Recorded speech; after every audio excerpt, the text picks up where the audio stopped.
This here is the Black & Decker Mouse Detail Sander. And the reason I bought it is because I know that I can always count on Black & Decker quality. So let's open it up and see what's inside, because I have a few projects here that I want to get started.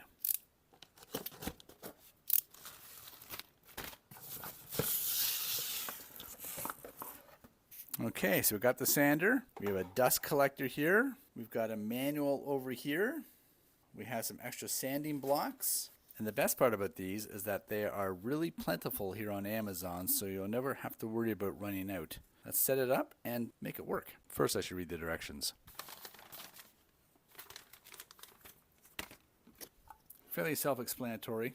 My favorite thing about this, doesn't require an app to use. Well, that was easy.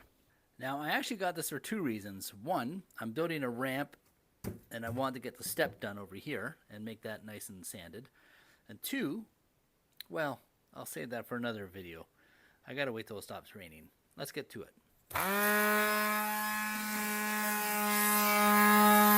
at it go. Holy crap. Wow. That worked out. That's a lot faster than I thought it would be. That's going to save a lot of time. I mean, you can sand by hand, but why would you want to? And this is going to save you so much time. And look at this little collector down here. It collects all the sawdust. So that's going to make it a lot cleaner around your workspace. I did not realize how much I needed this until I started using it.